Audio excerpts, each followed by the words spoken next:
Thank you for your patience, ladies and gentlemen. Technical issues. Could not get that live stream going, but we got it because I learned a new skill today. Thanks to my buddy Terry. All right, everybody. So thank you for joining us today. Today is day 10 of Teen Driver Education, the Hernandez Driveway, and today we are going to be discussing alcohol and other drugs. But mostly what we're going to be doing, not so much talking about maybe the individual effects all the time, stuff like that. What we're going to be talking about are the consequences when we choose to combine those with the driving task. All right, because we all know that a drunk person has a hard time walking, has a hard time just dealing with regular stuff, folks. An intoxicated person is going to be looking at impaired ability to reason, impaired vision, coordination, and we already know all of this. But for whatever reason, people just don't want to understand that though we do get away with stuff, though things do happen and kind of work out in the favor of people that choose to drink and drive, they make it home fine. And I didn't get into an accident, things like that. The simple fact of the matter is that it's not about the million times where nothing happened.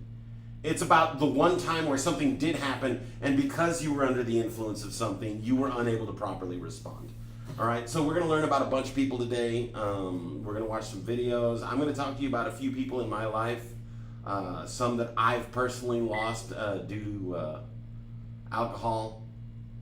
And I'm going to talk a little bit about people that I've met because of their involvement with alcohol.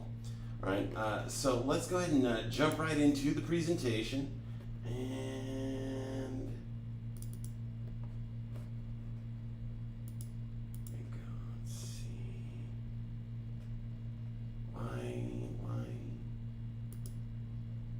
Why is that not coming up?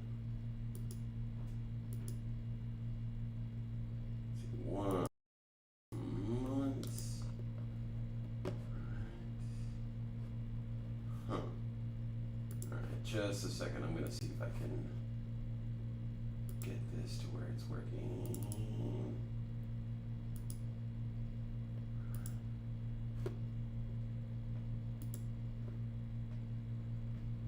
There we go. Alright, so now let's see, and boom, there we go. Alright, awesome. Okay, folks. So alcohol and other drugs, the Hernandez Driveway.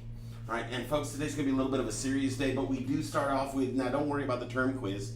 If you were in person, y'all would be doing this in person. But since we're here as a live stream class, we're just going to go over the information, and hopefully you already know this. So let's go one by one. What are the 8 different shapes, and what do they mean?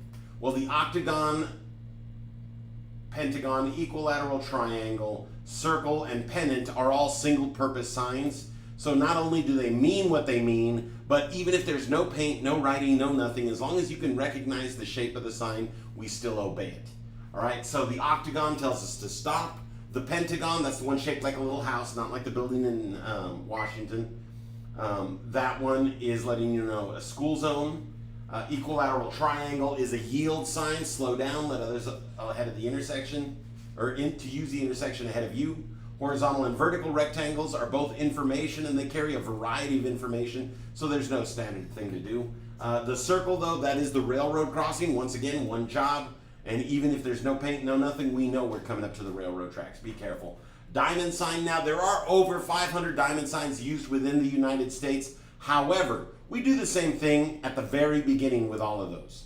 We take our foot off the accelerator and we figure out what the problem is. Now, in a situation where you can't see the sign because it's old or whatever, hasn't been replaced in a long time, or it's been defaced, we still need to remember that it is trying to warn us about something. So the standard thing to do in that situation is slow down, assess the situation, and try to figure out what it is that's going on. Maybe there's an intersection coming up. If there is, that's probably a dangerous intersection. Maybe you're in a wooded area, so maybe that sign was warning you about animals crossing. But regardless, if we can't read it, just slow down a little bit and drive on a little bit before you just get back up to normal speed and ignore it. Give it that little bit of respect to stay safe, and hopefully you can avoid whatever the issue was, even if the sign's not legible. And then, of course, our pennant is our no passing zone. And that means we just can't pass there, period.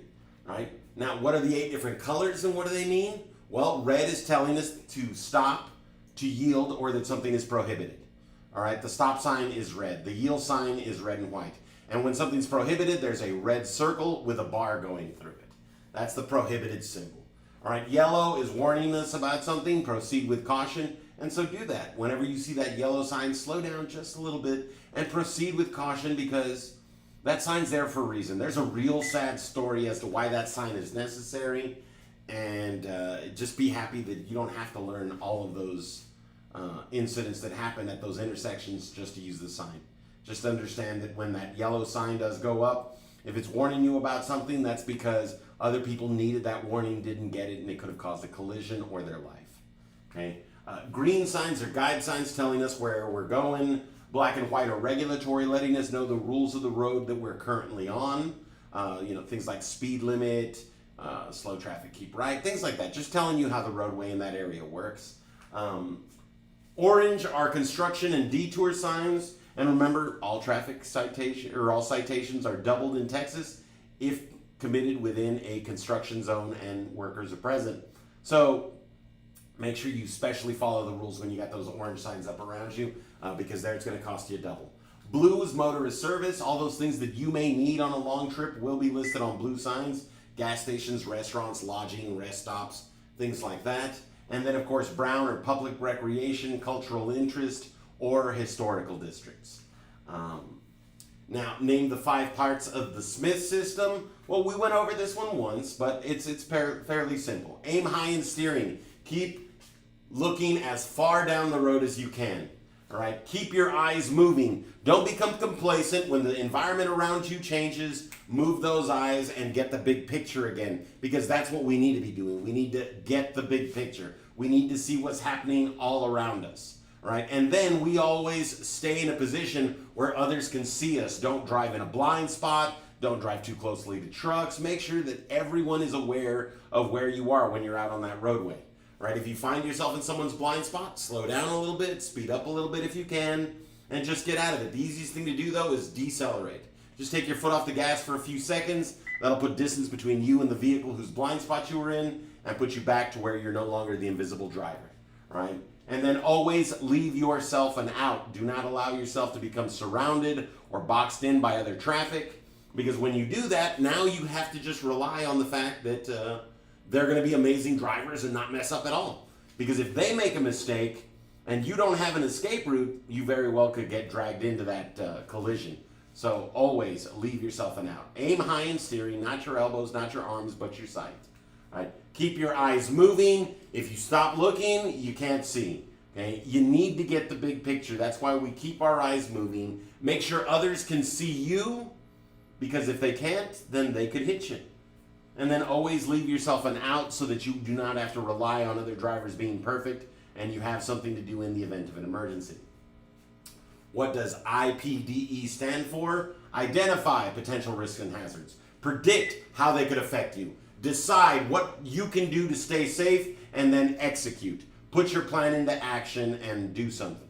All right, those first 3 steps are all up here. That last one's here. That one's in our hands. That one's, the little bit that we have to do to stay safe. Right? List the steps for a proper lane change. First, we signal, because your signal has to be for a certain duration. So signal first, check your mirrors, over-the-shoulder blind spot check in the direction that you plan on turning or moving. Okay? Don't look over this shoulder if you're going to be moving that way, because we need to see the traffic over there. We need to check that blind spot. And then make your lane change. Once you are fully within your lane, that's when we cancel that turn signal. Right? But not until. All right? If you're halfway into the lane and you turn it off, and a police officer turns on his lights right at that moment and you finish your lane change, they now have video evidence of you doing half a lane change with no signal on.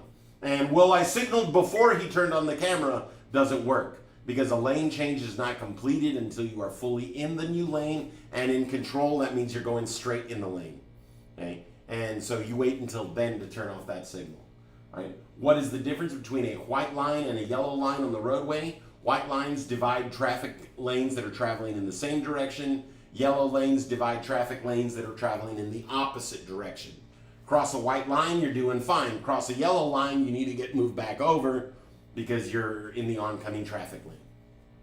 Okay. Now, what's the difference between a broken line and a solid line? As we've said before, broken lines are like open gateways telling you that you can cross. You can shift over to the other lanes in that area. Solid lines, that's someone standing there, you shall not pass. That is the road telling you that no, you cannot be on the other side. It's against the rules and stay out.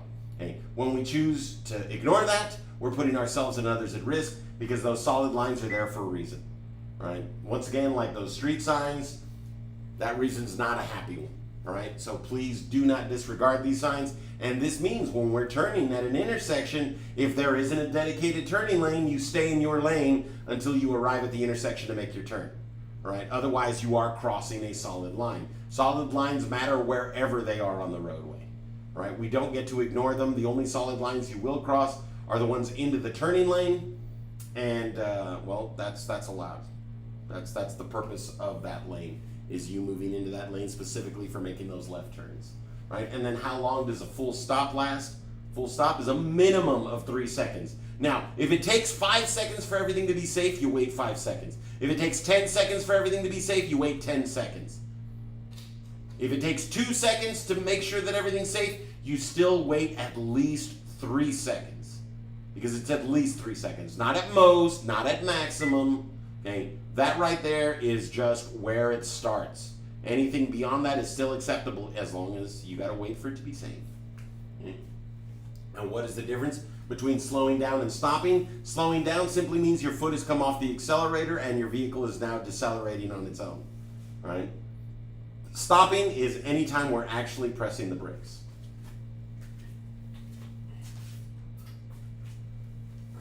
And then what are the different gears in an automatic vehicle? Well, we got the Prindle, right? Park, reverse, neutral, drive, low.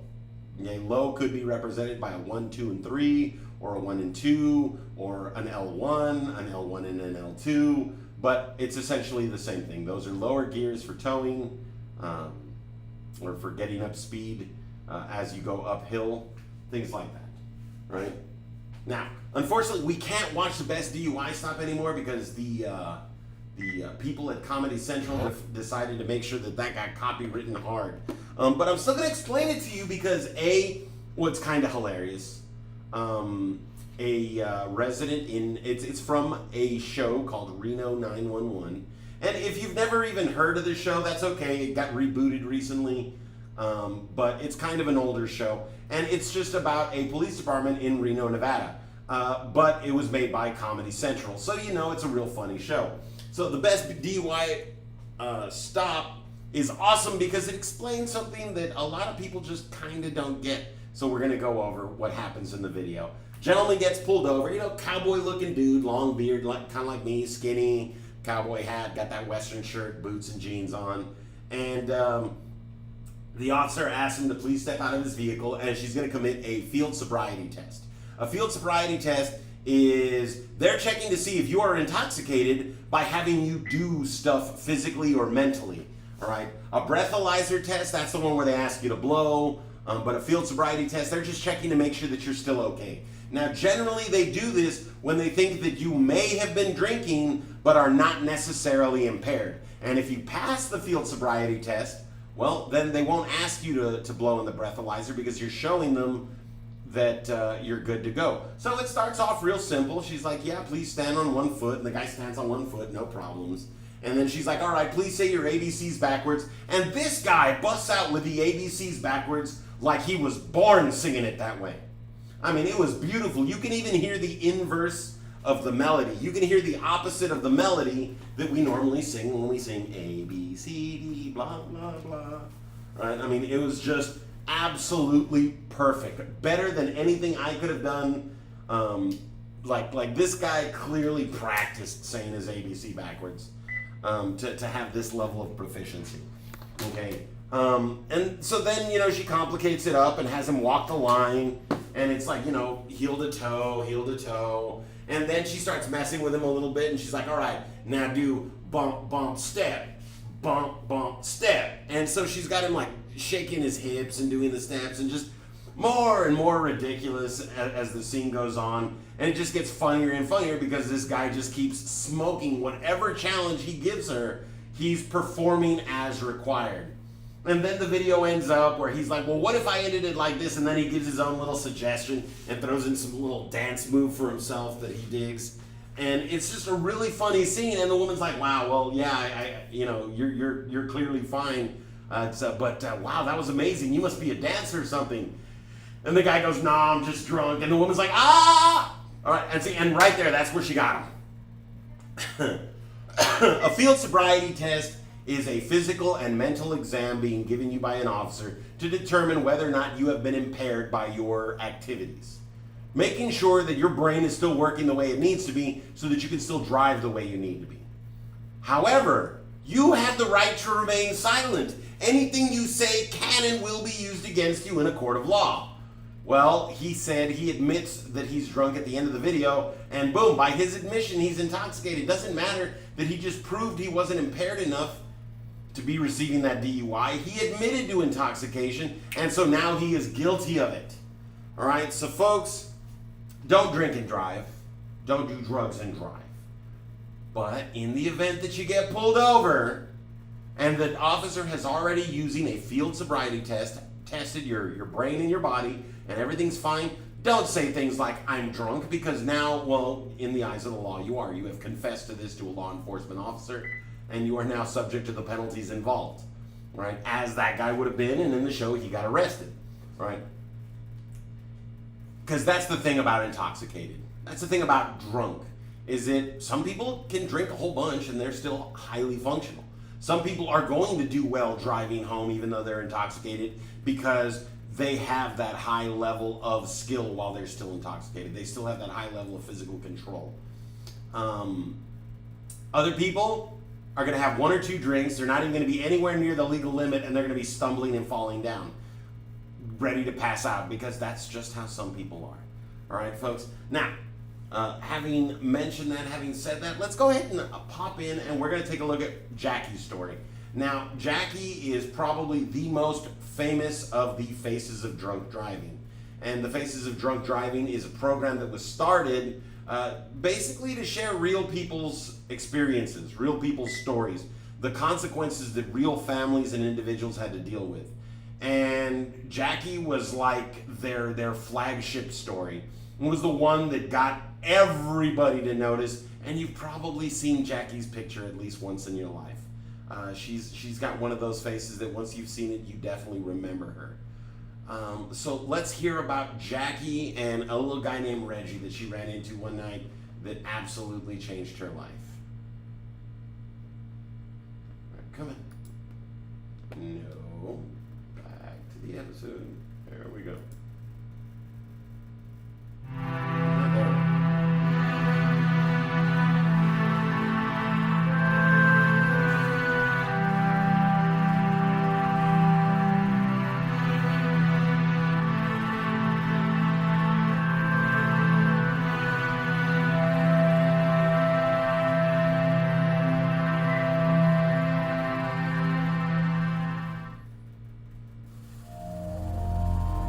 Jackie was beautiful, with pretty brown eyes and thick brown hair. She was always a lot of fun. She loved to laugh and loved to dance. She was a great dancer. We'd go to the beach. She loved to jet ski. After college, she had planned to take over her father's business, but now who knows? Her life will never be the same. Everyone liked Reggie. He knew how to have a good time. Reggie was definitely a jock. He had lots of friends, played a whole bunch of sports. He hadn't had that new blue SUV for very long, and you could tell he was crazy about it. Reggie's not the kind of guy you would have expected to get into trouble and end up where he did.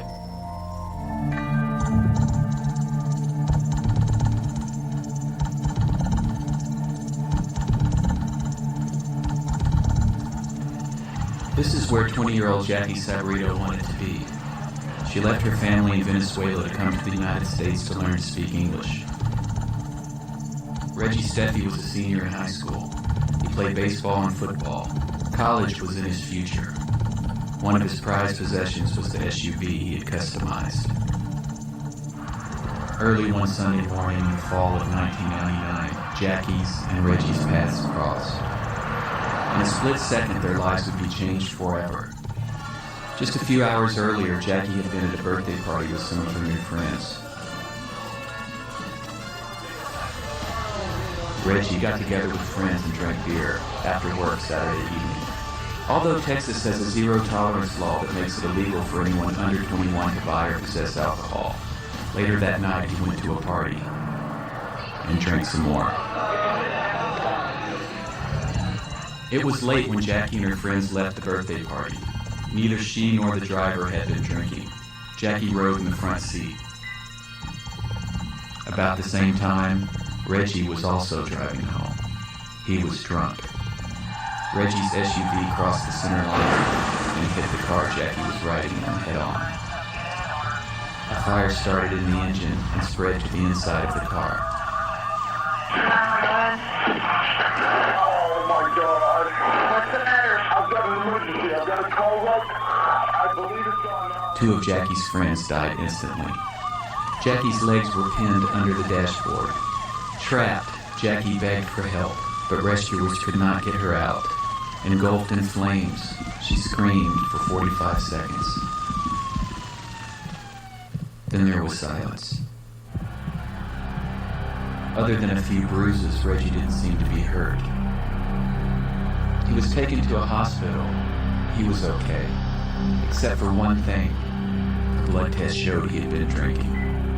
Police officers arrested him and took Reggie to jail.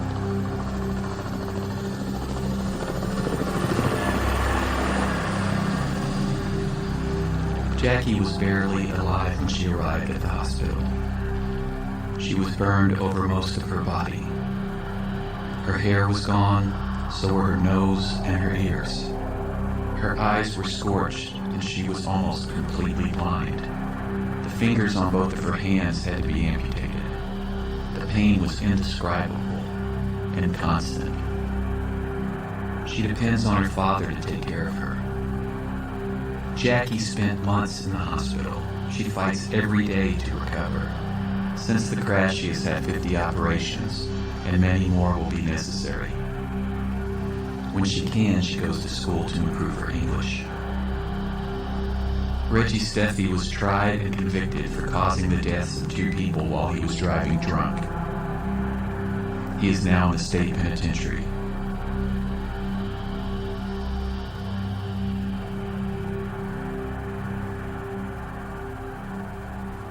I went from a football field on Friday to a prison cell on Sunday. That quick. Through the choices I made on one Saturday. And so it can happen. I had never been in any trouble before in my life. I had never gotten any DWIs or gotten in trouble with alcohol at all. But the one time that I made that horrible decision, and one time that I got in trouble, one time, it was devastating. And the fact that drinking and driving isn't a joke, it's not something to play around with.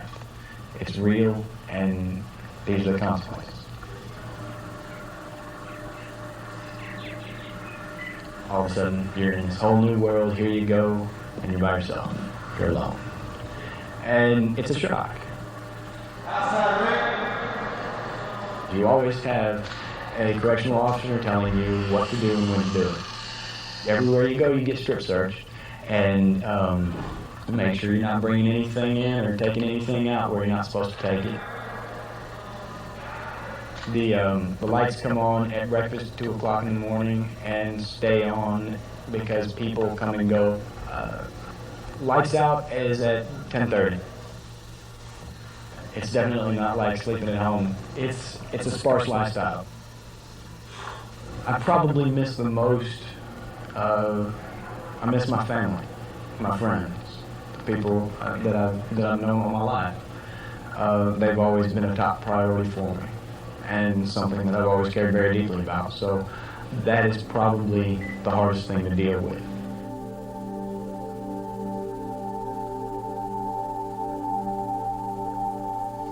completamente diferente mi vida. My life before was completely different from that of today's. I was independent, 100% independent. I depended on my father financially, but I could do most things on my own, almost everything. Podía hacer muchas cosas por mí sola, ¿no?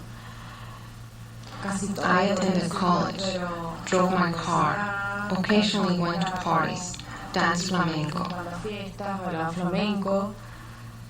In other words, a full agenda for a 20-year-old. What happens now is that I am a bit more afraid because I don't trust myself. Not because I'm a different Jackie internally. It's rather that externally I can't do what I could do before. My father is helping me to do the regular things like put on my clothes or cut the food. He cares me because my vision is not very good. Right now I don't have a specific goal.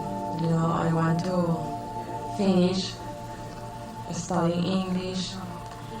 I want, to keep going with my treatment. It's very difficult because in the past, before the accident, when all the doors were open for a regular young person, and in my case, it's harder because most of the doors are closed, no? I'm a normal person. I was a normal high school student. Anybody can come to prison, and anybody can be involved in a drinking and driving collision. It's not something that just happens to alcoholics or the trouble kids. Something I have always dreamed about but never thought of fulfilling was to be a singer. But of course, there's no way I could be a singer now.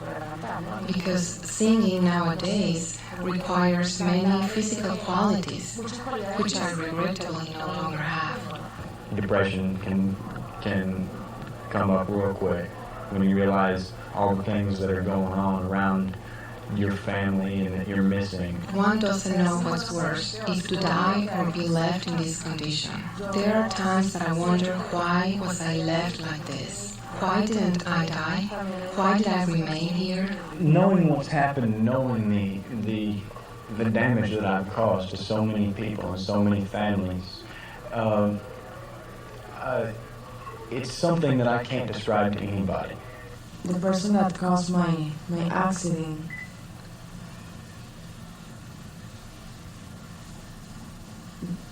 destroyed my life completely. And the prison sentence is nothing compared to the life sentence that I'm going to live with, knowing what I did and the consequences of what I did. The loss of life. It didn't have to happen. Period.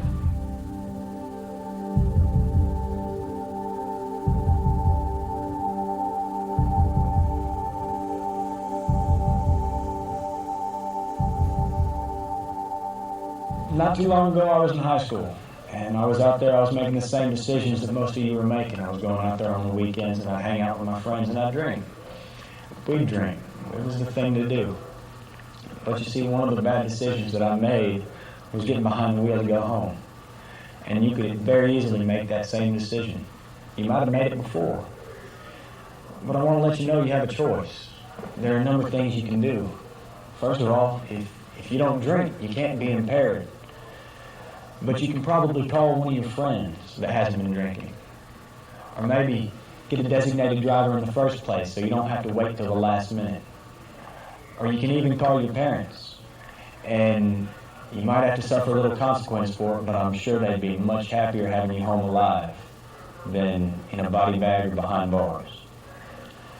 So I can get up here and I can tell you not to drink. I can tell you not to drink and drive. But in the end, the decision is going to be yours. And you have to make that choice. And so I hope you make the right decision and not the same decision that I did.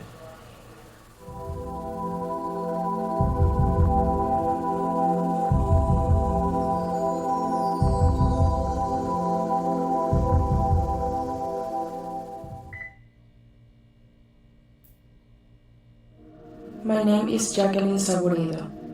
This is a picture of me before I was hit by a drunk driver. Before the car caught fire. Before 2 of my friends died. Before I needed more than 40 operations. This is me when my life was just like anyone else in college. This is me after being hit by a drunk driver. So when I said you'd recognize her face if you'd seen it before, I was absolutely right. Jackie's face is in most DMVs because she is the most recognizable survivor of a drunk driving crash. Now, Reggie was sentenced to 14 years because, as we mentioned previously in class, the maximum sentence you can receive for intoxication manslaughter is 7 years because they understand that you're drunk and you were impaired. Okay, you didn't willfully take someone's life, but the life was still lost. Well, Reggie only spent 7 of his 14 years in there, in large part due to his participation in the facesofdrunkdriving.com, due to his participation in showing the world, showing Texas, because these are Texans.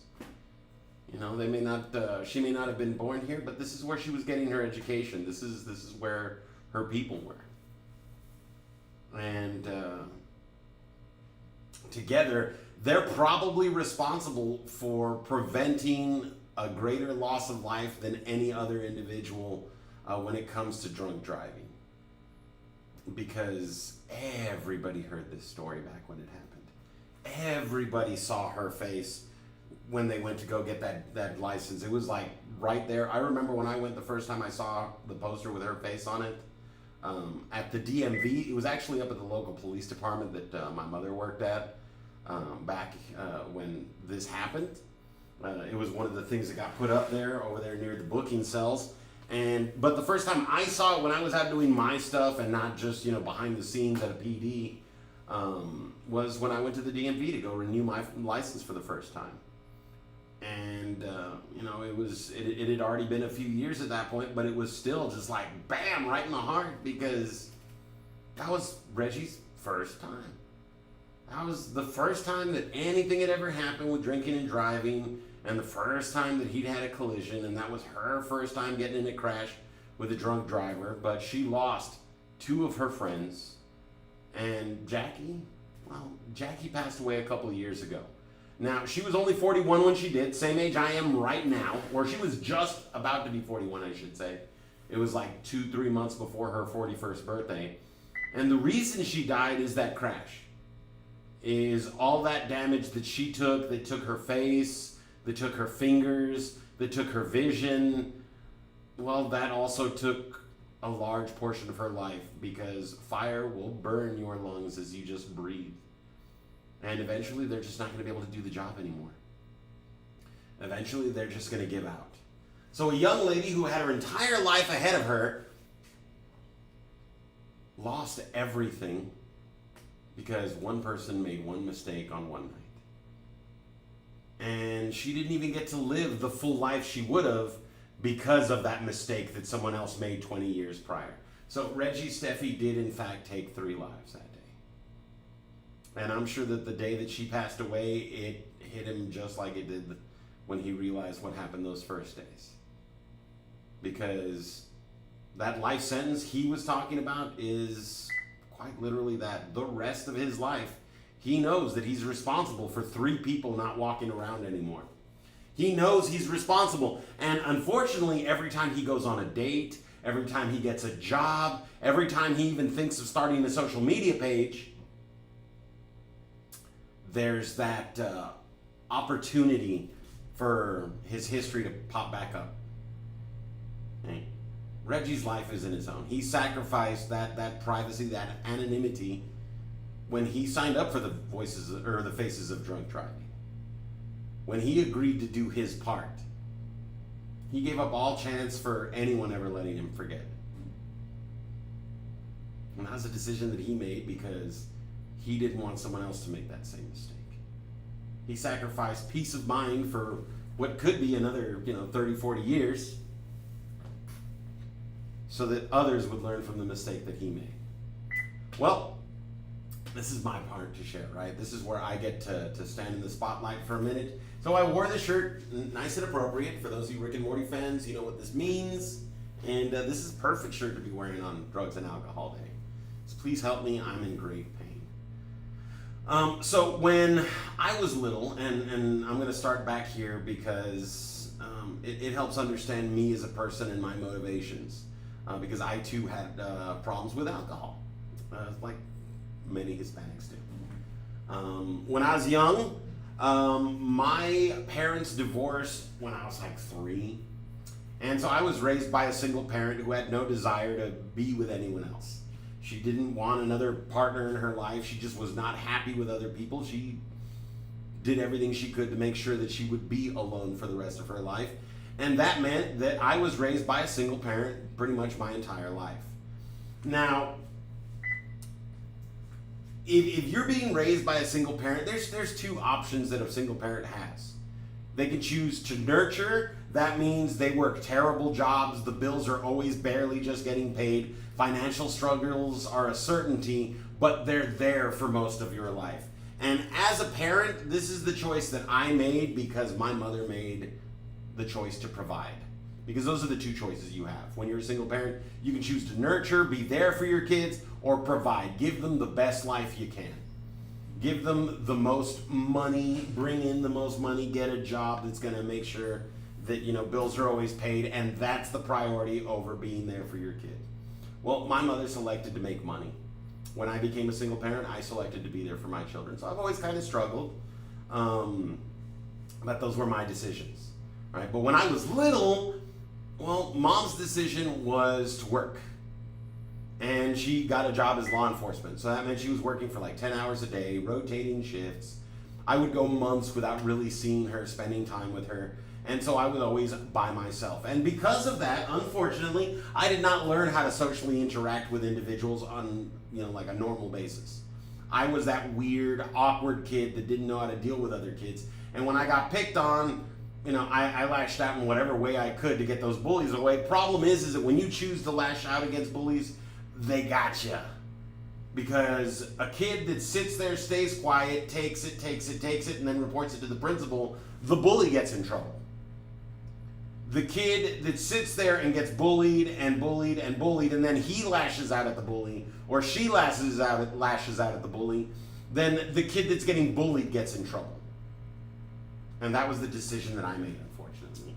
I confronted my bullies. I didn't just take it. I didn't try to keep my head down. I gave them exactly what they wanted. I pulled the attention onto myself in a negative way, and I got myself into trouble a lot. And I mean a lot. And unfortunately, one of my vice principals at my junior high did everything he could to make sure that I was always held at blame because of how hard I acted out. Because it's easy to believe a kid that threw a desk at someone else started a fight with 5 guys. It's asinine to believe that it happens every single day. Me broken bones, my arm in a cast. Sure, I started stuff with 6 guys because, you know, I wanted to try to run away from them with this broken leg. Yeah, that's logical. Sure, let's go with that. But that's what happens because 6 people telling the same story, 1 person telling the same story. Right? Doesn't matter that 1 person's getting the bad end of it. Those other 6 people are innocent choir boys that would never hurt a fly, and I am the evil monster that chose to attack them, and then they defended themselves with overwhelming force until I was broken. Repeatedly. So, you know, life was not easy for me. But life got a little bit easier in junior high. I didn't know at the time what happened, but just a bunch of my bullies just kind of like dropped off the radar. Like, for whatever reason, a bunch of my bullies no longer had time to mess with me. And now, basically, at this point, I knew people, and being Hispanic, I had, you know, like 30 relatives, first cousins, second cousins, third cousins, going to the same school as me. So, I mean, there were people that were aware of my existence. I had family there, but I was still pretty much alone all the time. And this guy just came out of nowhere and sat down next to me one day, and he's like, "Steve, why are you always sitting alone? You know, I see you in class, you're really smart, and you know, you get picked on, but I mean, you're not a bad guy, so why are you always by yourself?" And I was like, "Because I don't have any friends." And it's like, what do you do now? And this is when I made my first friend named Joey. I've actually had a few of those in my life. One of my best friends right now is one of my bosses. And he's also Joey. But this first Joey kind of took me under his wing, and I became his friend. And Joey was super popular. Joey was that guy that kind of got into a little bit of trouble at school because he did whatever he wanted, but people really liked him because of who he was. So though he was probably not the best of influence, Joey was friends with everybody. And that meant that I got to associate with all of his friends. And so life wasn't as lonely. Life was actually pretty good. And that's, unfortunately, he was the first person to teach me a lie. And it wasn't that he wanted to, it was just I went to a bad conclusion from my first real friend inviting me to go do something with him. And that thing was, let's go to Mexico and go do some drinking. There's this bar that I drive to, and they serve me. And back then, there was no law stating that any minor coming back from Mexico needs to be, like, checked. Okay, but now there is. For a little while, it was called Joey's Law. If you're intuitive, you can probably figure out why before the story's over. But, the story progresses, and me and Joey were friends for a couple years, and Joey would always invite me to go drinking, and so I started to believe this lie that's kind of common among Hispanic people, is that the people that really like you want you to go drinking with them, therefore you only drink with your friends. That was the lie that I started to tell myself because my friend Joey invited me to go drinking. And his best friends would go with him into Mexico, and they would go drink, and then they would drive back. Some of them would catch the bus, others he'd drop them off, and he'd go home. He got his license real early. He had a tough life, and he was able to get his license as soon as he was old enough for it. And back then he was like 14. He got held back once. So, I mean, he had a little bit of stuff going on, but he had his driver's license. And so, they went and they did it. And every time, that he had a spot in the car, he'd come up and ask Steve. And so I learned this lesson that if someone wants to be your friend, they offer you alcohol. Now, that's a total lie. All right. As a matter of fact, a really good friend doesn't care what y'all do together. A really good friend would be willing to paint aluminum cans for your grandma's garden for zero pay. That's what a really good friend would do. What's the point of doing that, Steve? Well, there is no point. It's ridiculous busy work that serves no actual purpose. But a real friend would be willing to do that with you. Not just drink, but I didn't know that. I thought that drinking was a sign of affection and friendship. Well, freshman year in high school, I came to school, and the whole school was abuzz. Just talking about something, and so I, of course, did the one thing that I could do to find out the gossip. I went and looked for my friend. And still pretty much my only friend. At this point, I've got some other people that, because of my friendship with Joey, now saw me as kind of a friend. But Joey was ride or die, whether I knew it or not. Because this is the day I actually found out how ride or die was. Because as I'm looking for him, I can't find him. But this goon that hadn't messed with me in a couple of years comes up to me and grabs me by the shirt and slams me against the wall. And he tells me that my guardian angel's gone. Now what am I going to do? I'm like, what? I was confused. I didn't know what was going on. It's like, man, I don't have time for your nonsense. Get away from me. All right? You haven't messed with me for a while. Let's just keep it that way. And he goes, yeah, but now that fool Joey's gone, so what are you going to do? I was like, bro, what the hell are you talking about? I don't even know what's going on. What does any of this have to do with Joey? And then he spelled it out for me. That fool got himself killed. All the people that were in the car with him, he even killed a couple other people. And since he's not here to back you up anymore, what are you going to do? And I didn't understand it, but then everything just kind of clicked. About a month before Joey came up to me and became my first friend, that's when my life got a little bit better. That's when the bullies backed off a little bit. Well, come to find out, y pues lo que pasó era, Joey went and told all of these goons that he had control over, that he had sway over. People that were scared of him and messed with me, that if they messed with me, they were messing with him. And that's why my burden was lightened. That's why a bunch of the bullies that were coming after me suddenly stopped. Because for 2 years, without ever telling me, he kept them off my back. But the day before, he'd invited me to go drinking, and I told him no. And I said, but you know what? Have an extra drink for me, and next time we'll go together.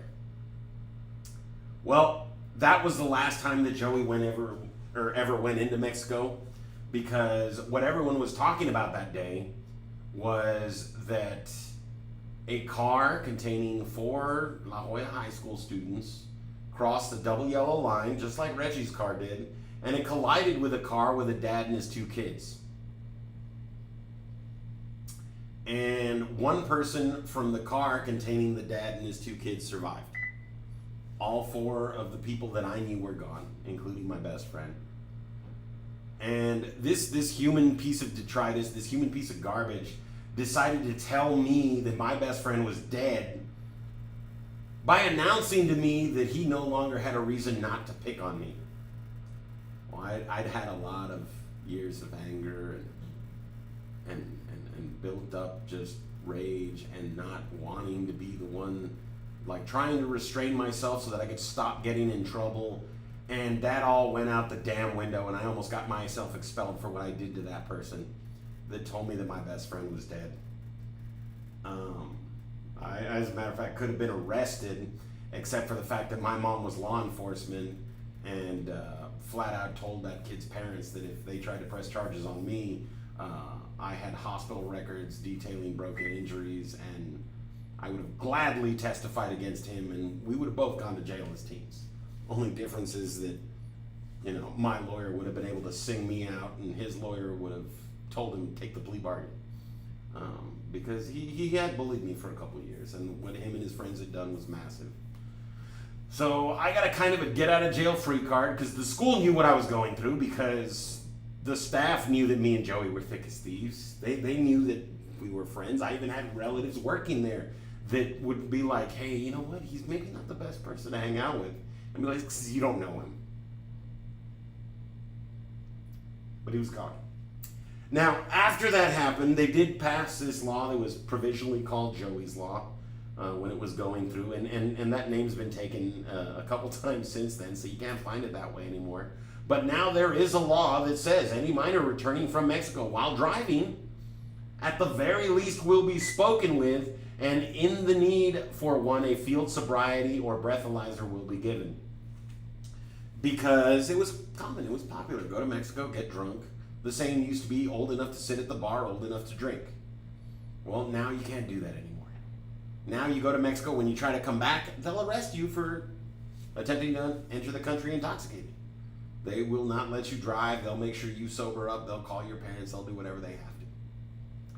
So the person that kind of first led me to believe that the people that care about you want to drink with you lost his life because of that drink. And 3 other lives. And 2 lives that I didn't even know. But I did know the people in that car. And none of them had ever done anything to deserve to be gone before they were 16. None of the people in that vehicle deserved to die. But that's what happened, because my friend Joey chose to drink and drive. And they chose to go with him. And they chose to drink. And they chose to let him drive home intoxicated. Now, fast forward a couple of years. Life's been tough, but things have gotten a little better because, well, I got into an altercation with a guy my freshman year, and we both nearly got expelled for that. He took a little worse than I did. So for whatever reason, the bullies kind of like continued to lay off of me, and some of the ones that hadn't previously decided that I was no longer fun to bully because I was going to defend myself adequately. And so, life got a little bit easier for me. And my aunt that, first and foremost, she's not really my aunt. She's my mother's best friend. And since I was about 13 years old, she's been my aunt. Because she loved me. Because the family you choose is quite often much better than the family you're born with. I'm not ragging on any of y'all's family, just my own. But she was there. When mom was too busy to work, my tia was there. When I wanted to go out and do something because, you know, it was a special day, or I wanted to go hit a dance because, you know, I just wanted to have fun. Or, you know, Halloween, things like that. That was my tia. That was she made sure that I at least had some fun as an adolescent. She made sure that it wasn't just stuck at home all the time. But that's what most of it was. She took me to go watch Home Alone when that movie first came out. Even took me to go watch the sequel for like a midnight premiere. Like that's why this woman's my tia. That's why she's my aunt. Because she was like a sister to my mother, and I was never less than family to her. Well, my junior year, she met the man of her dreams. And I met my Uncle John. Now, my Uncle John, from like 3 days after meeting me, like 3 days later, yeah, I was family. You know, it's my aunt introduced me as her nephew, and then he asked whose kid I was, and well, that's not really your sister, and she just looked at him. Doesn't matter. That's my sister. That's her son. That's my nephew. And for him, he was like, okay, if this is how you feel about these people, this is how I feel about these people. Now, I grew up without a dad, so I got real attached to my Uncle John, because not even my real uncles treated me that way. Not even the real siblings that my mother has, and my mother's one of 12. Only one of them ever treated me anywhere near as close as John and Estela did. And she lives in Brownsville, so I only got to see her like once a year. But John was amazing. But like a surrogate father, you know, he had a very big impact on my life, and John liked to drink too. And John snuck me my first drink of alcohol, well, at least that I knew I was drinking. One of my other uncles, I was playing street football, and he was drinking a big old glass of vodka. I ran up to the porch and, Theo, can I please have some water? And he thought it was funny to give an 11-year-old a glass of vodka this big. I downed it, and I was well beyond intoxicated. I probably could have died, considering my body mass and the amount of alcohol I consumed in about 10 seconds, because I didn't even breathe until I was done drinking, and that's when I realized that's not water. But the first time I chose to drink, not the first time someone thought it was funny to hand me a glass when I thought it was water, the first time I chose to drink was because my Uncle John gave me half a beer. I just finished my lemonade, and he pours half a beer into his cup. He's like, don't tell your mom. It's our secret. And so again, this lie was reinforced. People that care about you want you to drink with them. But I thought it was normal. I thought it was just another sign of how much he loved me. So I drank my beer. Didn't like beer. Still really don't like beer. But I can appreciate the effects. But most beer, it's not real tasty. Most beer has just kind of a foul taste, and you just kind of get used to drinking the stuff. Not worth drinking in the first place. But he taught me that lesson. Now, I reference movies a lot in my life because movies were kind of formative for me, because I didn't have, I have 100 plus cousins, first and second. When the third and fourth cousins get together, we fill up an entire town for our family reunions, and the family's big, thousands of people, because my abuela wasn't the only one that had a whole bunch of kids. Her siblings had a whole bunch of kids. Her parents had a whole bunch of kids. But John's what I had. And,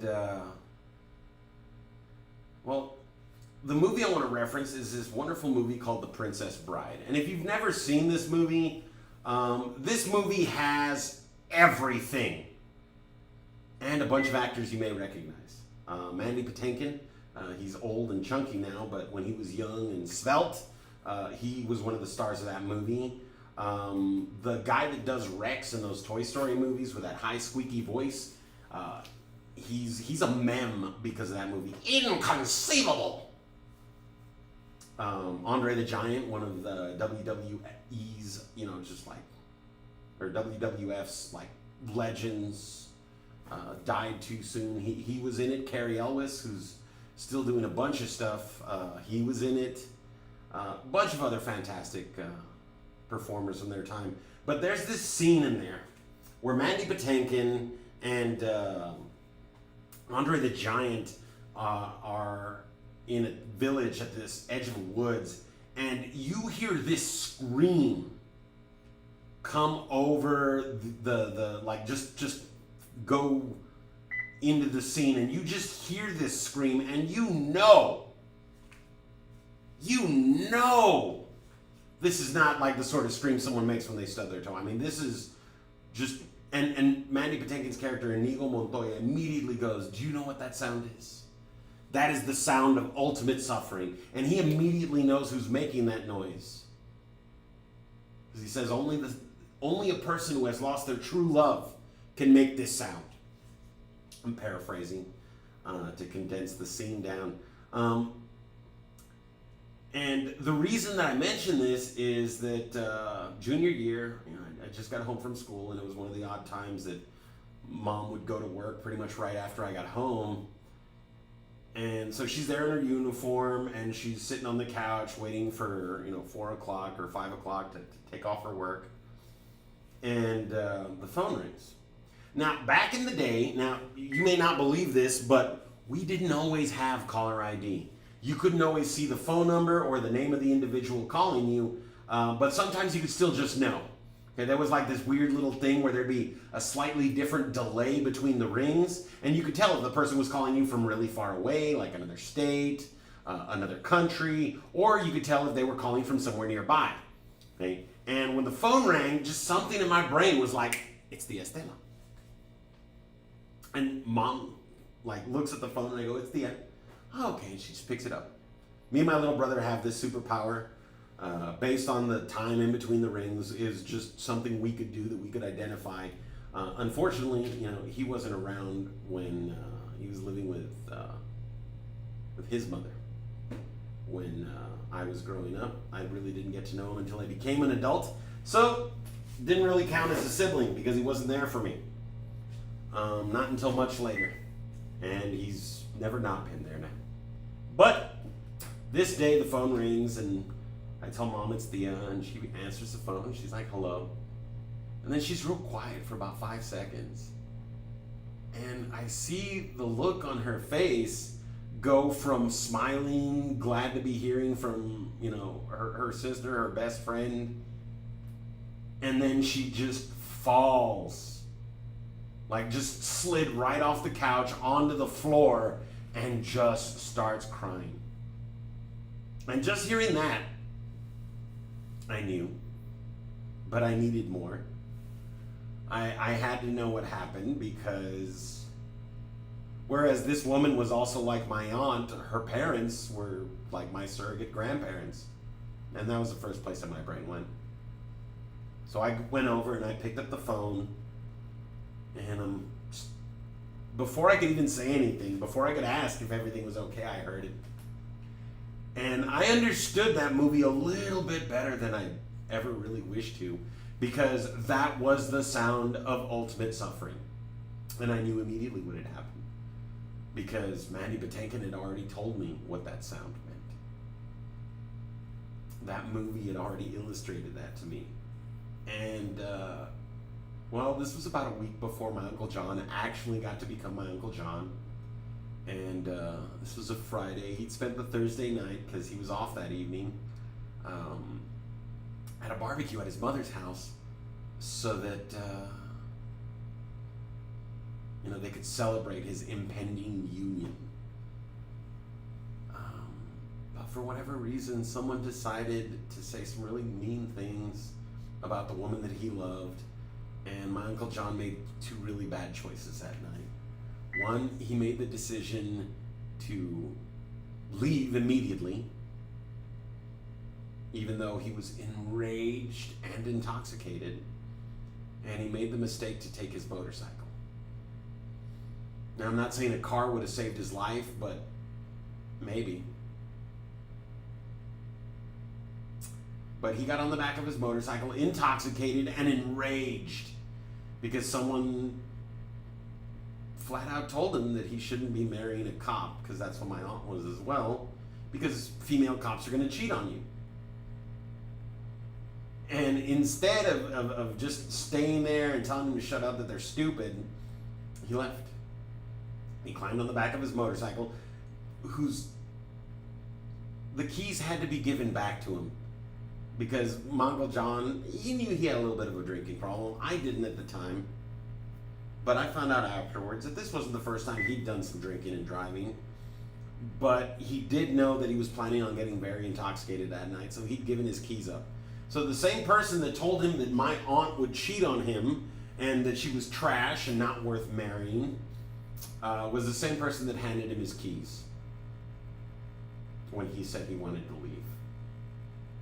And while very intoxicated and with his mind focused on the horrible things that were going through his head at that moment, because no one knows really what happened in those last few seconds, just what happened in his last second. Because my Uncle John crashed his motorcycle into the back of an HEV truck, an 18-wheeler, in fact, and it launched him into the back doors and crushed them in so bad that they weren't really able to be opened properly anymore. And unfortunately, even with proper safety gear, his body would have just taken too much damage, and he died on impact. So again, someone showed me that, the people that care about you want you to drink with them, but again, someone showed me that drinking and driving can lead to your death. So I kind of stuck with the lesson, don't drink and drive. I stuck with that, and I got into college, and I made some friends, and they invited me to go drinking, and I was like, wow, they really like me. They want me drinking with them, and I was like, guys, I don't drink and drive, so I can't really go to a bar. And, the fact that I was 19 didn't really help the situation. But they were like, well, hey, no worries. We're all going to go to Matt's house. We're going to barbecue. We're going to try out drink recipes.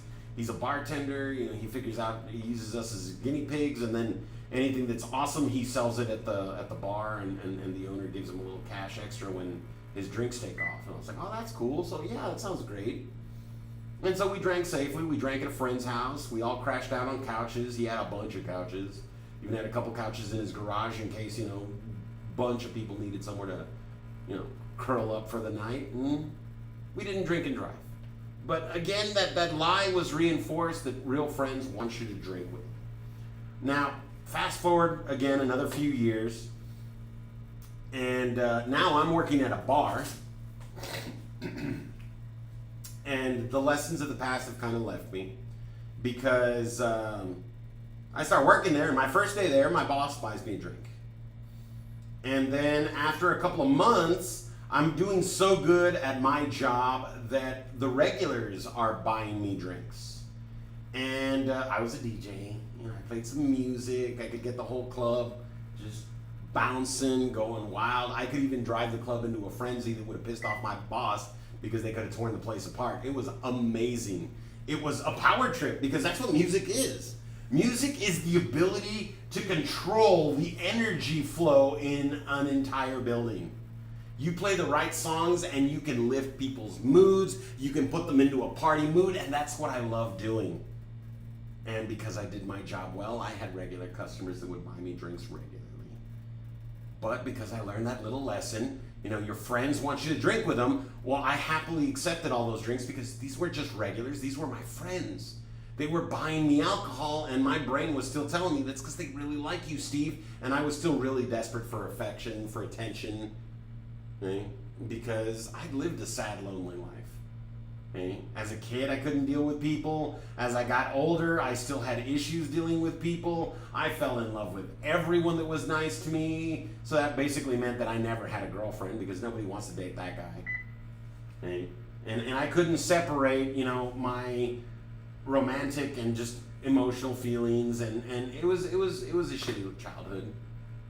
It was not a good life growing up, and I had problems. I still do. I mean, I have a social anxiety disorder and panic attacks that I didn't even realize were a thing until I was like in my late 30s. And I can look back on my life and be like, I was definitely having a panic attack there, and oh my goodness, I was messed up. But at this job, at this bar, as this DJ, I did great. And so after 3 months of working there, I'm now intoxicated every night because I've got so many regulars that are coming up and buying me drinks. And I would see people walk in and I knew what kind of music to put on as soon as I saw them come in to get them to send me that drink, because I'd already kind of learned to play the system so that I could drink more, because I like the feeling of being intoxicated in that environment, because people would be like, wow, you are just so good here. And I knew that I was not even operating at peak performance.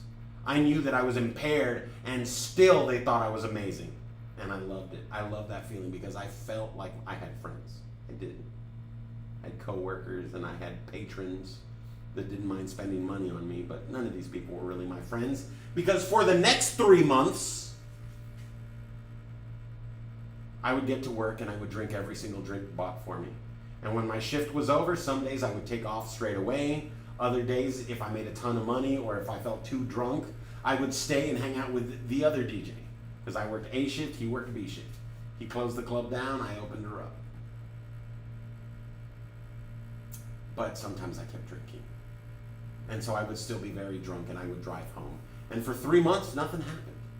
Half an hour on the roadway, my car with cruise control on. Why? Because getting pulled over for speeding is a great way for them to find out that you're drunk. And that's what my stupid drunk brain told me. So don't speed, so use cruise control.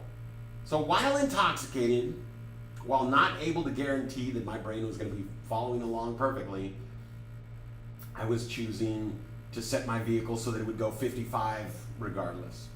Well, this goes on for like 3 months, and I'm now drinking an insane amount because I'm getting a bunch of drinks, and I'm making a couple $100 a night worth of tips, and I'm getting paid extra money because of how good the bar does, and my boss loves me, loves my performance because I'm making him a bunch of money by keeping the club motivated. And so on this night, or on this day, I have a really good day and I get really, really, really drunk. I probably had like 20 drinks during my 3-hour shift. All right, I don't know where I was trying to get to, but I was in a damn hurry. All right, because during my 3-hour shift, where I made $300, that's how good a job I was doing. In 3 hours, I made $300. I also drank close to $200 worth of alcohol and had a blood alcohol level so high that I peed my pants. But don't worry, folks, that was a regular occurrence at this point, because if you get shit-faced drunk every single day, you're going to pee your pants and you're not going to notice. All right? My biggest off-duty concern was finding the detergent that would get rid of that smell. Well, not only did I wet myself because I was so drunk, but I also threw up on myself a little bit that day. Didn't even notice. But when my shift was over, the other DJ looked at me. He's like, Steve, you need to sit down. I'm like, okay. So 2.5 hours later, I've had one more beer. Should have stopped completely, but I've had one more beer because one of my regulars saw me still up there and he's like, yeah, let me send you a beer. I'm like, all right. Didn't want to offend him. And then this guy comes upstairs with 5 pink glasses on a tray. And he sets it down, and my friend, the DJ, and I'm not going to name drop, but he's like a radio DJ now. So, I was trained by the best, or one of them. But my friend, the DJ, looks at him, and he's like, no. Because he knew exactly what they were. But Steve, the alcoholic that he was at that point, was very interested. I'm like, what are these? And he's like, well, you can have them. And his friend is like, all right, cool. Well, yeah, these are quicker Messer-uppers. Now, it wasn't Messer. There's a different word they use, but I'm sure you can figure it out. Well, there were 5 quicker messer-uppers on that tray, and I was told, well, can I have one? And he's like, well, he doesn't want any, you can have them all. So I drank 2, boom, boom. And as soon as that alcohol hit my stomach was like, maybe you didn't notice we did this earlier. Here, let me remind you. And then I threw up on the front of my shirt. And I threw up right there, standing at the DJ booth. And they had a good chuckle. And I was like, I am so sorry, let me go wash up. And so I go wash up, I come back, and my shirt's wet because I cleaned off the vomit. And my goatee, which was small and very short, still got some like drips of water in it, but I cleaned up. I got all the nastiness off of me. And I look back at that tray and there's 5 again. And he's like, listen, I'll forgive you for throwing up those 2, but you said you were going to drink them, so drink them. And me not being one to step back from a challenge because I was too stupid to do so, I drank all 5 of them. And I managed to keep them down this time. Now, mind you, this is a half an hour before the bar closes, and I chose to drink without knowing it was that much alcohol. But I chose to drink 5 drinks that any one of could have put me over the legal limit while I was already very intoxicated. Now, I have no way of knowing how drunk I got that night because I threw up a couple times and some other stuff happened and I didn't die. But based on just what was in those last 5 drinks and the fact that I'd had above 18 drinks that day, I used to count. I thought it was kind of cool. I didn't understand what I was doing to myself and to others. But I had, at the very least, enough to put me at half. Now, that's about as pickle Rick as I think I've ever gotten. But just so that you're aware of some things that start happening, once your blood alcohol concentration gets above 0.23, the chances for you just to drop dead due to alcohol poisoning now exist. At around 0.3, the chances of you going into some kind of organ failure are starting to get pretty good. At about 0.4, you are now no longer guaranteed to be able to maintain consciousness for any period of time because your brain could just switch off because it needs oxygen, and all that alcohol is preventing oxygen from making it to your brain. And at around 0.5, like it would take a couple days to sober, or like 24 hours, more or less, to sober up. But I wasn't thinking about any of that. I was thinking, man, I am so messed up. I just need to get home. And I even kind of started like, praying a little bit. And I was like, God, just let me get home, please. Oh my God, I don't think I've ever been this wasted. And I was probably right. Right? Based on retrospect and thinking about it, I had spent the last 3 months intoxicated because I was drinking at least 12 drinks a day. And those 12 drinks were definitely enough to keep me intoxicated for 24 hours. So for those last 3 months, I was drunk nonstop. I would show up to work drunk, and I would continue drinking. I would wake up drunk the next morning because alcohol doesn't just leave your system. Your liver, your kidneys, they got to work that stuff out, and they can only do so good a job. So that day, my blood alcohol concentration was probably in the range from 0.45 to 0.6, which means that I very well should have died. There was more alcohol in my bloodstream than there was blood. It should have been like having pneumonia levels of oxygen deprivation because I simply didn't have enough frickin' red blood cells to get that stuff around. But I drove home that night. Now, that evening, I was aware that I was very drunk, so I handed the bouncer my keys. And I was like, hey, buddy, just do me a favor. Don't give me these back until I'm good to go. Well, when the day was over and the bar was closing, he was like, well, here's your keys. You got to go home. And I thought nothing of it. I was like, well, he handed me my keys. I must be okay. So I drove home. Now, I was on the road for a half an hour pretty much every night as I drove home. And this night, now, most of y'all don't know the expressway over there in Mission. But I was driving on the expressway with my cruise control on, my car going 55 miles an hour so I wouldn't get pulled over for speeding, so they wouldn't discover I was drunk. Maybe I needed that, but it didn't happen. And I look up at a sign and I'm like, oh, thank God, Sherry Road. And Sherry Road is about a full mile away from the next exit. And I look up at the sign and I see that it says Sherry, and I blink. And when I opened my eyes from my very, just like a blink, right? This is what my brain processed, blink. Well, when I opened my eyes, I looked at the sign again that was still just ahead of me. I was about to go under it. And my brain saw Brian.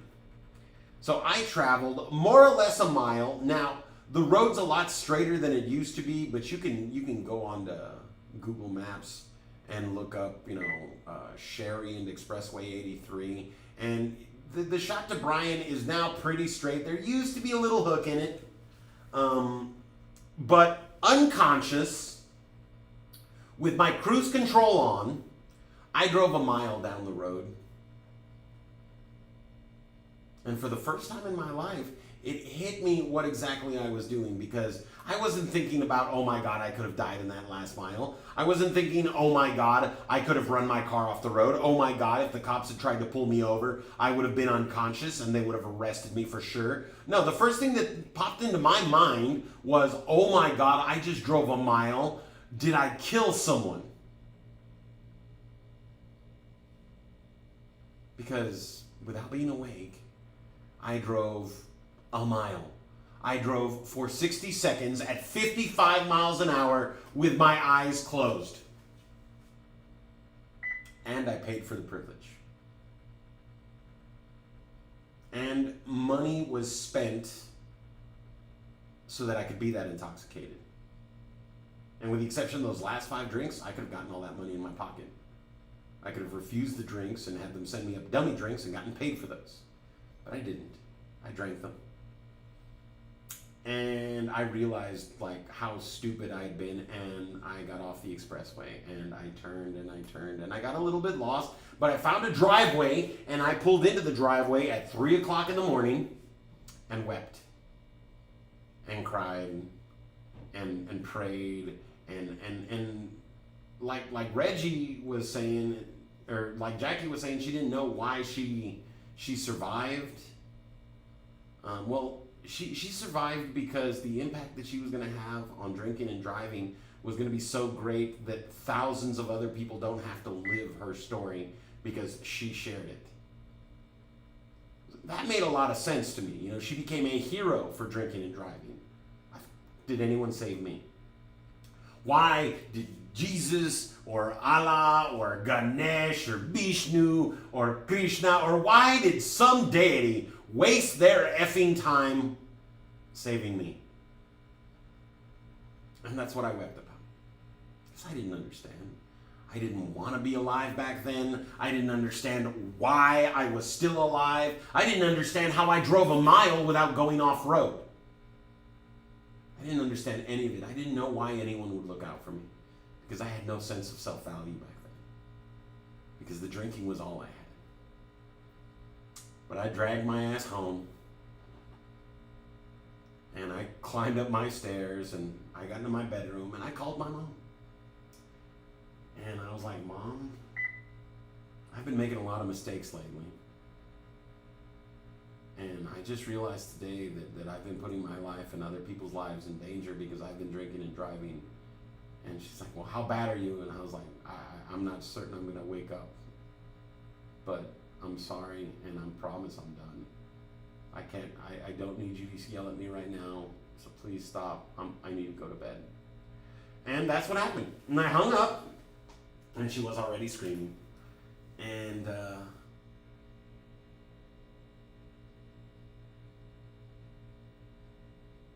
I never drank more than a single beer and drove again.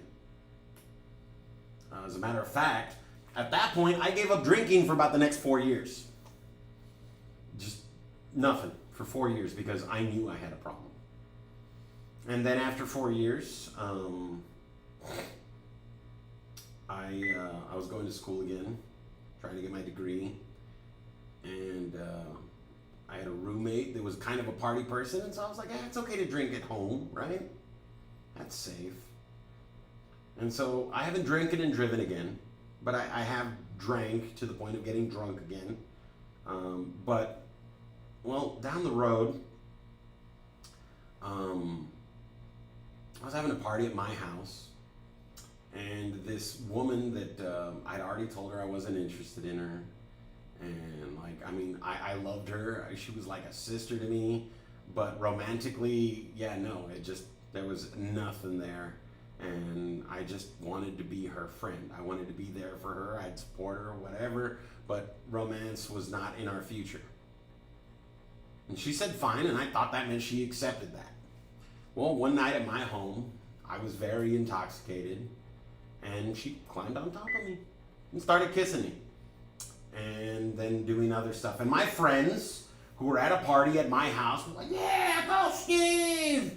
And then they gave us some privacy, and she did what she did. Well, that night I was raped because I did not want to sleep with her, but she took me. Right? Now, guys, even we can get raped, but because of the way that men in general think about this sort of situation, not something I could report to the cops, because the cops would have probably laughed at me, especially back then. Now, maybe not so much, but back then, yes. And it would have been shameful for me because I let it happen. And it would have been hard to deal with making a big thing out of it, because then I would have had to kick all of those friends to the curb, which I wound up doing anyway, because they weren't really friends, because they let someone take advantage of me. And the one person that said something was told to shut up. Why would I object? What kind of guy doesn't want to have a woman throw herself at him? Oh, this kind of guy. No means no, ladies and gentlemen. Right? If someone tells you they're not romantically interested in you, catching them drunk and asking them again is not a valid way to get consent. Right? And without consent, it's rape. And so I was raped that night. Now, I was fortunate because I have a good friend who got very messed up. They were smoking some crack, and they got very messed up, and they also nearly got raped. But then there was a couple of guys trying to hold him down, and there was just enough of him still in his head to realize what was going on, and he fought it, and he fought it, and he fought it, and he ran away like a damn crackhead. Okay? So don't think that drinking or doing drugs in your own home could be okay, because the people we choose to surround ourselves with can take those decisions that we've made and just chuck them right out the window. And they make their own decision, and now because we're under the influence and maybe can't stop what's happening, we may have to suffer the consequences. Now, my friend did avoid being raped, but it was going to happen. And had he maybe been drinking as well as smoking some crack rock, maybe he wouldn't have had it in him to fight him off and get away. But that happened. And when I asked him, what he did afterwards, he was like, what was I going to do? Go to the cops and be like, yeah, me and them were smoking a whole bunch of crack. I got way higher than they were, and they decided they were going to take it. And then I ran away. And I was like, yeah, that probably would have been a little bit of a tough situation to deal with. Well, what did you do? He was like, I found a different crack house. That sucked. But think about that though. Think about how addictive crack must be, where someone almost gets raped, and instead of saying, I quit smoking crack, their statement to show they're going to be fine, they're going to be safe, is that they found somewhere else to do those drugs. Right? So folks, choosing to do drinking or drugs and driving is a mistake. Doing them in your own home can still lead to problems. All right? Now, let's talk about some young ladies that I met while on spring break. All right? Because the year after I stopped working at the club as a DJ, I went on one last spring break, just trying to find a little joy in life, have a little bit of fun with some fam. I went with a cousin and his fiance, so that I knew I'd have people I could trust around me, and that could, help make sure that I was okay. And we went out to the island, went to spring break. Well, first night we get there, Busta Rhymes himself, if you do not know who that is an old rapper. But Mr. Busta Rhymes gave me the finger in traffic. So I was like, oh man, what a great way to start the day. Because I just saw a finger come out the window because I honked at a car that cut me off. And then I honked even harder. And then Busta Rhymes himself leans out the window and gave me the double bird. And I wasn't even angry about it. I was like, it's Busta Dude. Because that was the thing back then. And so we continued on our merry way. And I wound up going to a club where an artist named Petey Pablo was doing a concert. And back then, Petey was pretty freaking hot. And had a few songs that were basically on the radio and were like anthems at spring break. So, he was a real popular artist. Well, I'm on the dance floor and I'm dancing. And the artist just kind of looks at me and smiles to see this chunky white boy, Hispanic, but appearances. This chunky güerito dancing his heart out on the dance floor, and I was a floor. I was all about those awesome movements with the glow sticks and stuff. And the artist just thought it was kind of cool that I was giving it my all. And one of his fans saw him like smile and give me one of those little chin raises. And so now I'm dancing with a young lady who absolutely loves the artist and seems very interested in me because he gave me the tiniest bit of attention. Well, he sees this and he's like singing and he walks to the edge of the stage and he puts his hand out. Now this was like a low stage. It was maybe this high. Nothing fantastic. The club wasn't specifically for live performances. It was a dance club.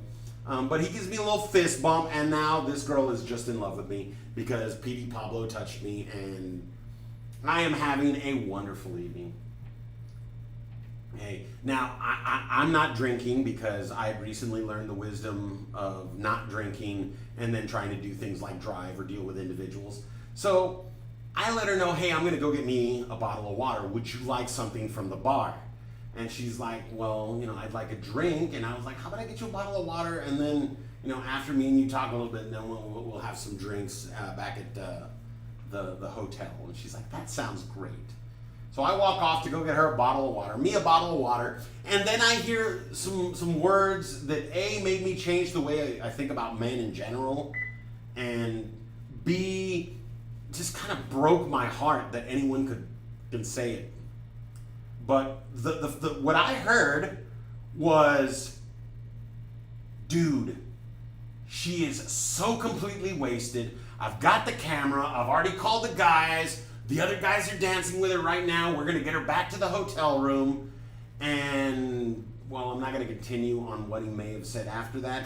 Because at that point, I was disgusted with my gender.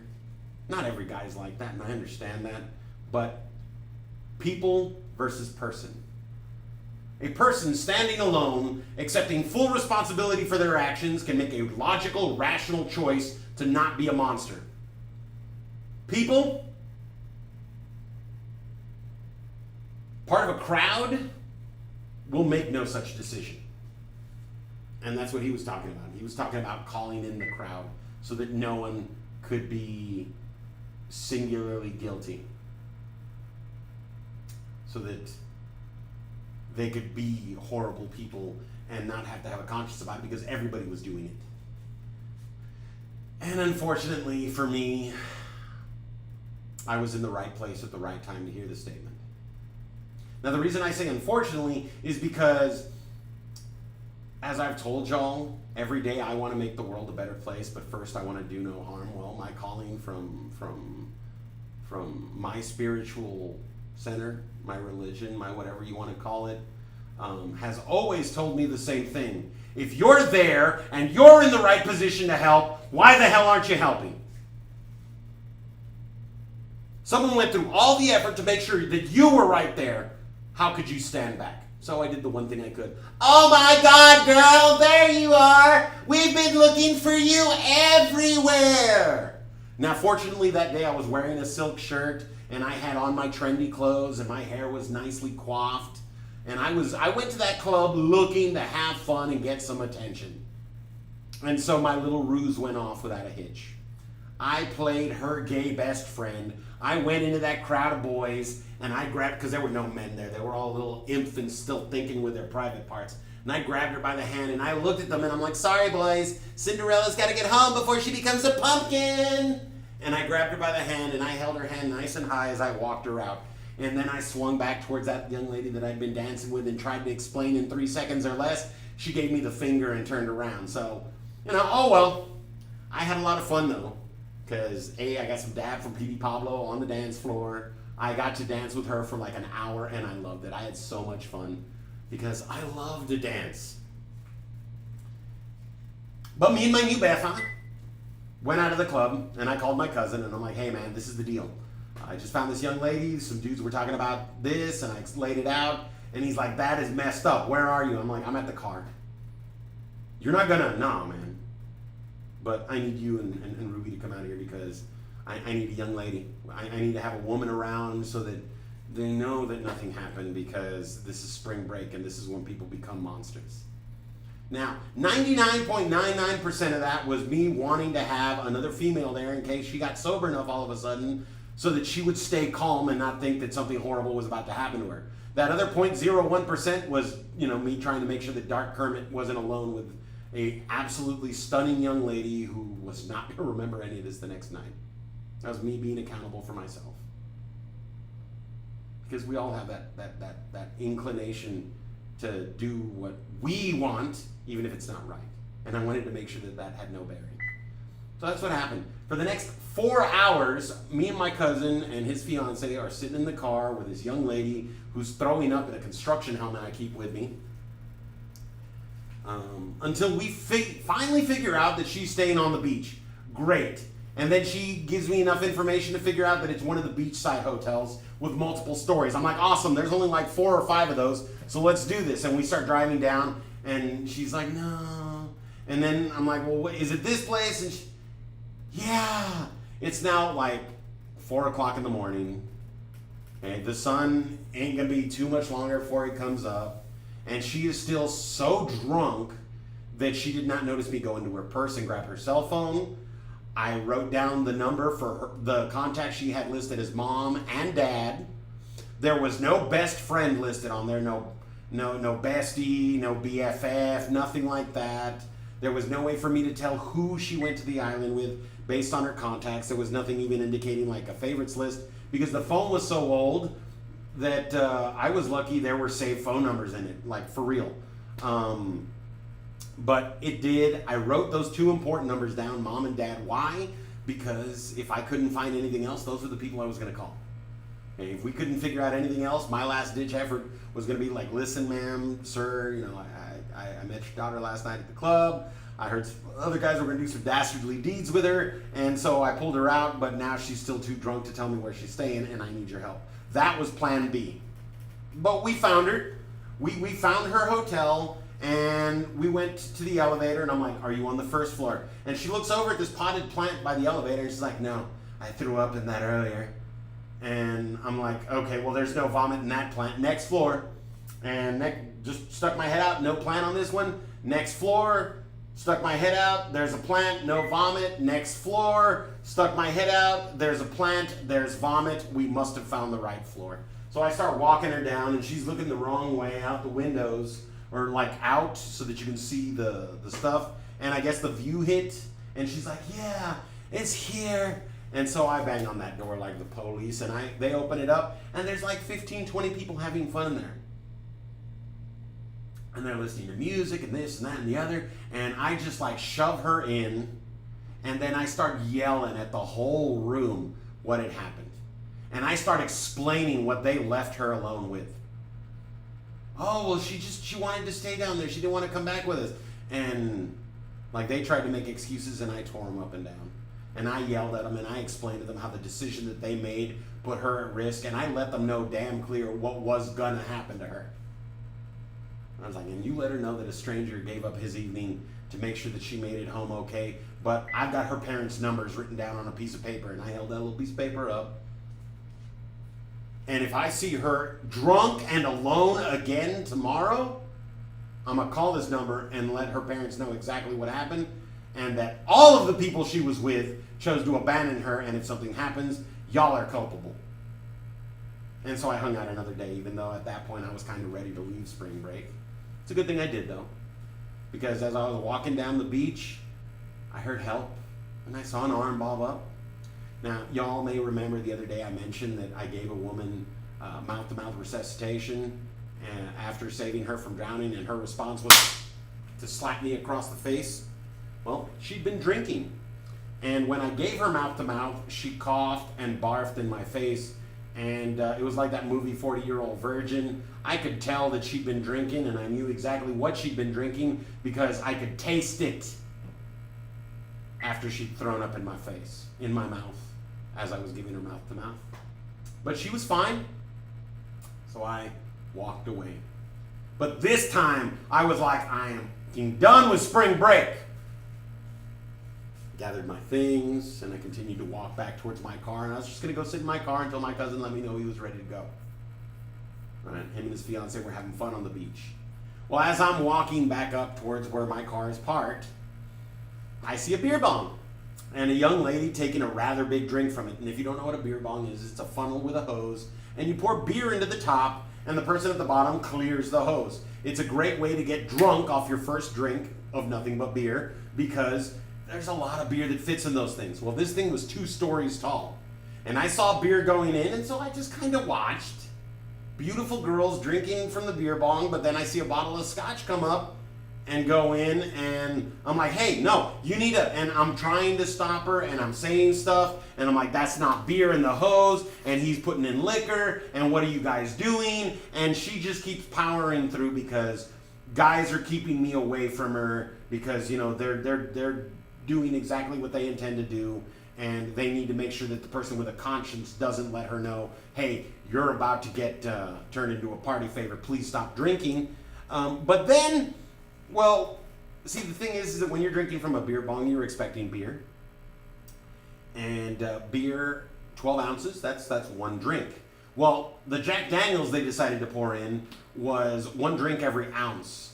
And the fact that they dumped in half a bottle on her and she cleared the hose means that she, like me, had drank enough to possibly die. I know this for a fact because she immediately began to convulse.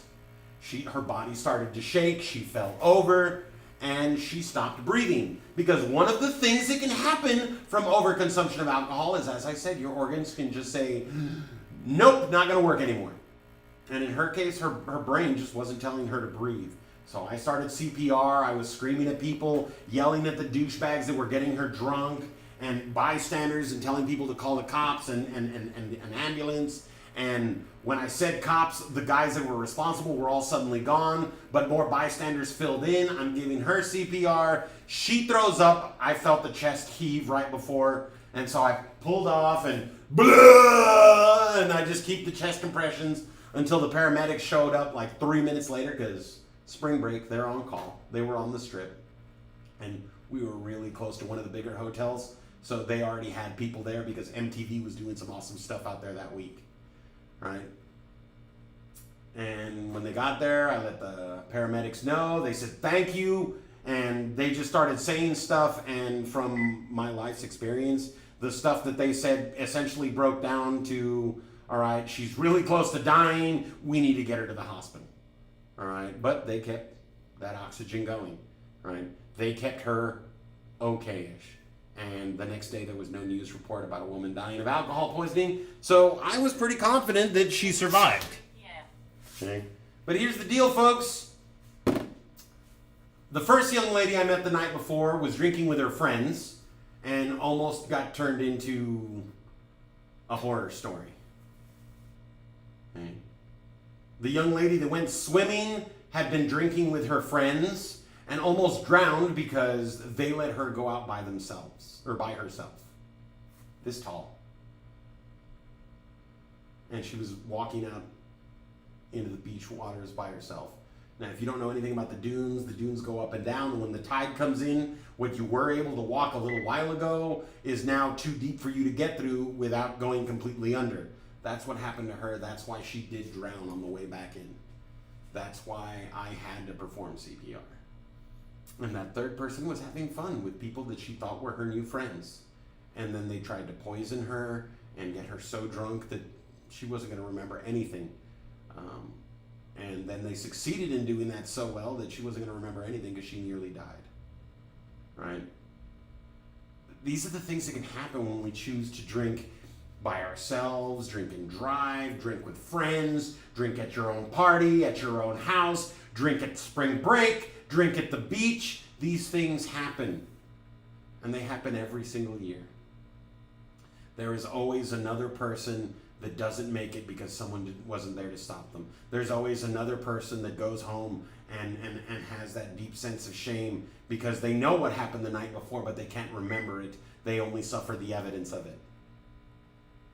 Okay, so folks, when you think to yourself, what could a drink hurt, or what could it hurt, or it's a party, or it's spring break, remember that me, somebody you know, in less than 24 hours, met 3 women, and 2 of them were going to die. One of them might have died, and had she died, had they kept giving her drinks so that she would remain extremely pliable for an extended period of time, she could have just dropped dead, and then she would have just been another person found. She would have been a person whose parents would have been getting a call, hey, we found this cell phone on a young lady's body, and we called the number that said bomb. You have a daughter at South Padre Island right now. Guys, it can happen to you too. Okay? So please, when I tell y'all, don't drink and drive, it's because there's a lot of damn good reasons not to drink and drive. Jackie and Reggie are a great reason if you need nothing else. When I tell y'all that drinking or drugs are not safe to do, even at home, or even when you think you're surrounded by friends, understand it's because, you know, sometimes it brings out the worst in people. Sometimes the worst in people only needs an opportunity. Okay? Now, I know you're never gonna not drink. That's just not gonna happen. You know, there's no way I'm gonna convince each and every one of you never to take a single drink in your life. You're never gonna try drugs. That's not something that I can control. That's not something that I can even ask of you because I've done both of those things. And I've made mistakes, but I want y'all to understand that when we choose to combine drinking and driving, or being under the influence and surrounding ourselves with strangers or people whose judgment may not have our best interest in mind, that there's a lot of things that can happen to you. And even the people that you think that you can count on could leave you high and dry. Because at the end of the day, people are going to do what's in their best interest. If someone went to spring break to go have fun, they're going to go have fun. Like, hey, we're going to go somewhere else. This club's lame. Oh, no, I want to stay here. I want to stay for the concert. Okay, well, we'll see you later. Because that's probably exactly what happened to her that first time. Now, I've actually never run into any 3 of these women again. Well, I think maybe I might have run into one of them, but not known it until afterwards. The first one. But I don't know what their lives are like. And I'm not even sure if that was that first one, because that was so long ago. And it was like 3 years later that I saw a face that I thought maybe was her. But I can guarantee you one thing. If I hadn't stepped in when I did, 2 of them probably would be dead.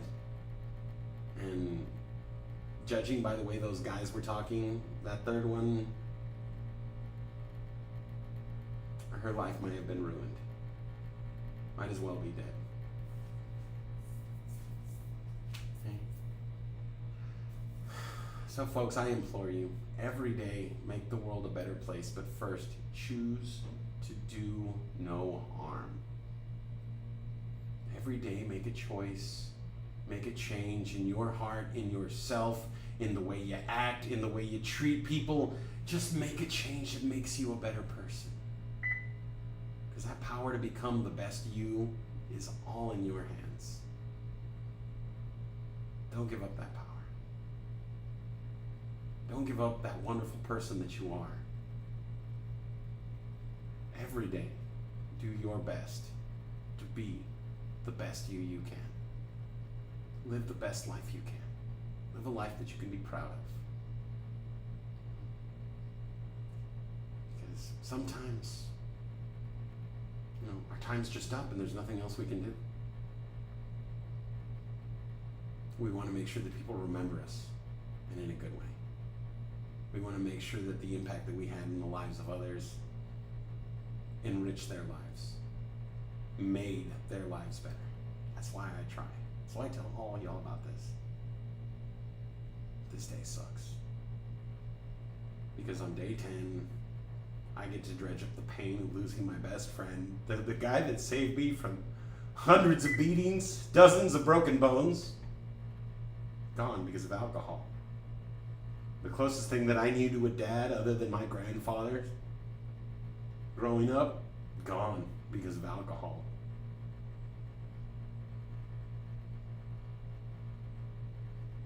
Friends, family, it's not even everybody. Those are just the ones that hit me really hard. Gone because of drugs or alcohol. I have an uncle that we know he's going to die in the streets, drunk, because that's where he is every single day, and that's how he is every single day. He just couldn't win his fight. And he's got 2 kids that I care about so deeply, and their lives are going the same way because we couldn't reach them, couldn't make them understand. Well, this is my chance with y'all, folks. All right, now, of course, we do not have class on the weekend, folks, so y'all are free until Monday. All right, but on Monday, we're going to be talking about driver condition. We're going to be talking about, or next week, we're going to be talking about just the way that our bodies and our minds can impair our ability to drive. We're going to talk about, being tired. We're going to talk about, the effects of sleep deprivation or drinking and driving, texting and driving. We're going to be talking about that definitely because that's something that we choose to do every day. We don't even have to get drunk first. We'll just pick up that phone and start making mistakes. All right, we're going to be doing all of that next week, and next week is the final week of teen driver education for y'all folks. We just got 5 more class days together, and then that final assignments will be posted on day 15. That thing will take you a couple hours, and you'll be good to go. You will have finished your classroom portion of teen driver's education, the Hernandez driveway, once you get that work done. Once you get next week done, and you have all the previous stuff done. All right, sorry about the late link. Weather got bad out here quick yesterday. But we will be getting the link for Monday's video up today, the homework assignment up right away, and we will see y'all on Monday. Same bat time, same bat channel, as we just continue learning about how to stay safe on those roads, right, folks? All right, so thank you so much, everyone. Thank you for listening. Those of you that showed up, and those of you on the on the replay, thank you for taking the time and understanding that this stuff matters. All right, but thank you, folks. We'll see y'all then. Y'all have a great weekend. Be safe, be well, and observation. Work on it, folks. It's the easiest way to stay safe on the roadway. All right, bye, everybody.